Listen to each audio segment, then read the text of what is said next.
שלום, חי אלול, יום הולדת של שני המאורות הגדולים, רבי ישראל בעל שם טוב ואדמו"ר הזקן. ועוד משהו, יש יורצת, גם בחי אלול יש יורצת של מהר"ן מפראג.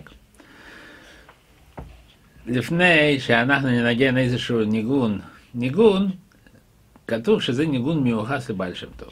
עכשיו, לא כולם מסכימים שזה הניגון של הבעל שם טוב, אבל אם הוא כתוב בספר הניגונים של חב"ד, אז וכתוב שזה מיוחס לבעל שם טוב, אנחנו ננגן אותו. זה ניגון שמח, ומאוד מאוד חשוב לי לנגן ניגון שמח, כי בעצם נשארו 12 ימים עד ראש שנה, וזה קצת מתוח, זה קצת נותן רצינות, אבל בכל זאת אנחנו צריכים להיות בשמחה. בשמחה. וסיפור קטן. איך אפשר בלי סיפור על בעל שם טוב? פעם ישבו תלמידים עם בעל שם טוב, ופתאום בעל שם טוב מתחיל לצחוק, וכמעט קם, רוצה לרקוד. וזה היה כמה פעמים. זה היה בשבת. אחרי שבת תלמידים שואלים אותו, הרבי, מה קרה? מה ראית? למה צחקת? אז הוא אומר, אין בעיה. בואו תביאו עגלה עם אלכסי, בואו ניסע. מגיעים לאיזשהו מקום, נכנסים לרב, ואז בעל שם טוב שואל, אם יש פה ביערה, בכפר הזה, קורא ספרים. קורא ספרים. הוא אומר, כן, יש אחד זקן, יהודי זקן, בעצם הוא לא כזה למדן גדול, אבל בן אדם יהודי עם יראת שמיים, והכל, אז הוא אמר, תביאו אותו. מביאים אותו, והוא רואה בעל שם טוב, הוא ככה, בהדרת כבוד, בעל שם טוב אמר, ספר מה היה בשבת. ואז הוא לא רוצה, אבל בסוף, בעל שם טוב ציווה אותו לספר, אז הוא מספר שהוא קורא ספרים, וכמה וכמה חודשים כבר, אין לו מספיק פרנסה. אין לו מספיק פרנסה, ובגלל זה אין לו מספיק כסף לתת לאשתו ביום חמישי כסף לסעודת שבת. הגיע עכשיו יום חמישי, אין לו כסף, ואז הוא אומר לאשתו, אנחנו נבקש מהשכנים, אנחנו נסתדר בעזרת השם, מה שהקדוש ברוך הוא עושה הכל טובה, ונהיה בשמחה. בסוף, ביום שישי, אין מה לעשות, אשתו אמרה לו, אז אני לפחות אנקה את הרצפה לכבוד שבת קודש. ואז הוא אומר, ואני אלך לבית הכנסת הרבה לפני הזמן, אני אלמד משהו, יגיד שיר השירים, יתכונן לתפילות שבת. הוא הלך, בסוף, התפלל, חוזר הביתה, מסתכל בחלון, ומה הוא מגלה? שולחן מלא אוכל. וואו, הוא נכנס והוא חושב, כנראה אשתו לא הצליחה וביקשה אצל השכנים.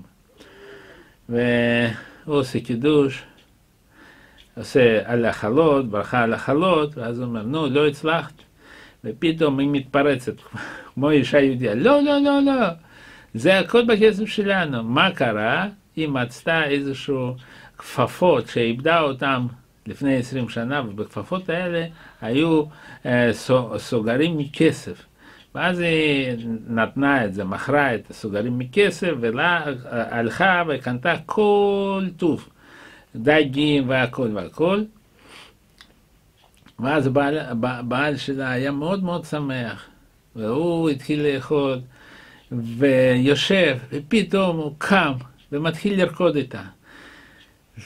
אחר כך היא מביאה את האוכל אחר, בשר, אז הוא עוד פעם קם ומתחיל לרקוד איתה, וככה היה כמה וכמה פעמים הם רקדו ביחד, בשמחה גדולה.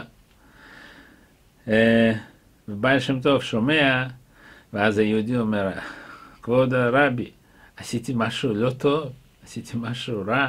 הוא אומר, לא, אתה יודע, שאיתך רקדו כל הצדיקים בשמיים, איתך רקדו כל צבאת השם, כזה שמחה עשית בשמיים משהו.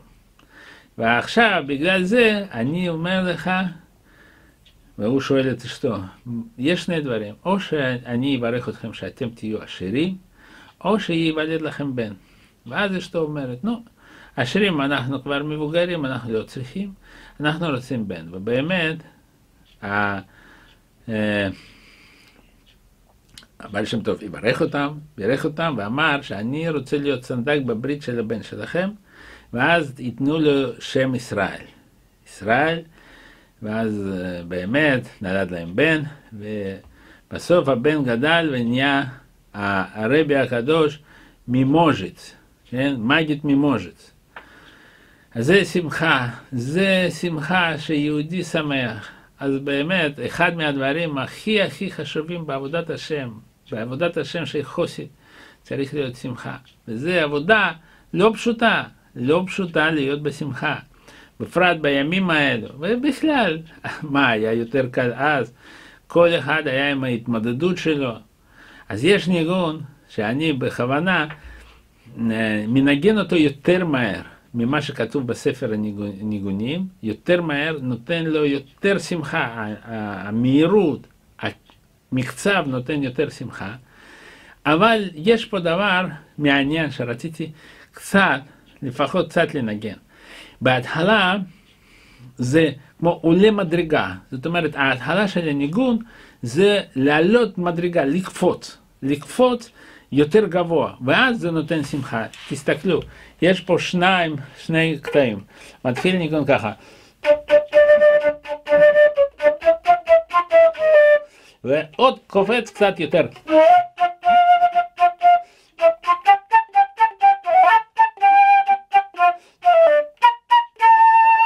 זאת אומרת, קפיצות, יותר למעלה. זה נותן את השמחה. זה דבר אחד. אחר כך, אנחנו שמחים. אבל הנפש בהמית שלנו היא לא רוצה, בגדול היא לא רוצה. לא, אם אנחנו שמחים עד הסוף, זאת אומרת, יוצאים מהכלים ושמחים באמיתי, הנפש בהמית תשתוק.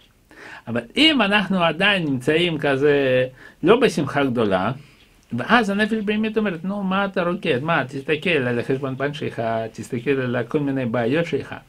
ואז מה קורה? בניגון הזה, זה ניגון שמחה.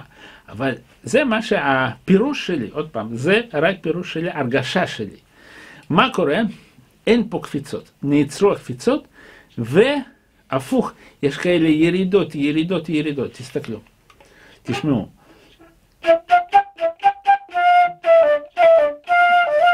ועוד פעם, נשארים עם אותו טון, עם אותו צליל.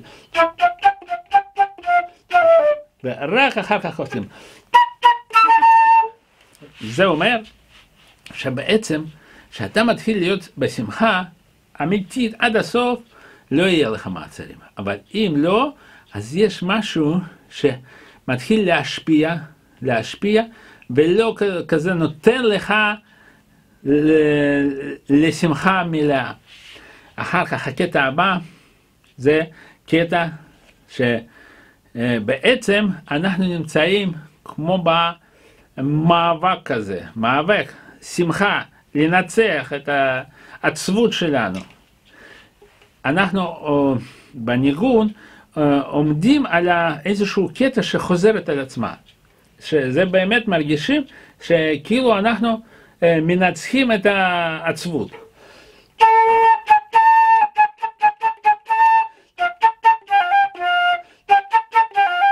ועוד פעם. ואחר כך זה הניצחון. תסתכלו.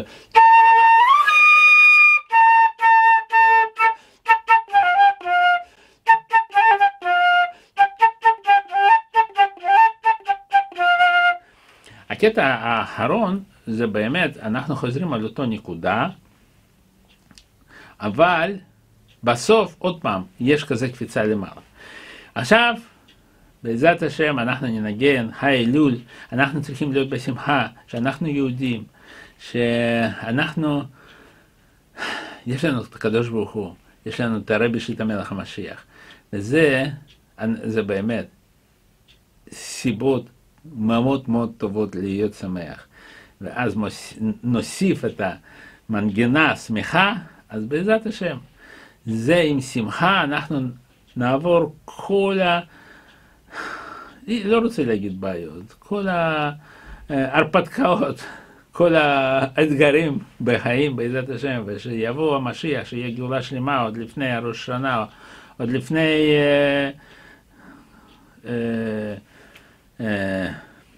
ימים הקרובים, בעזרת השם. יהיה אדוננו מורנו רבנו, מלך המשיח לעולם ועד. עכשיו ניגון המיוחס לבעל שם טוב.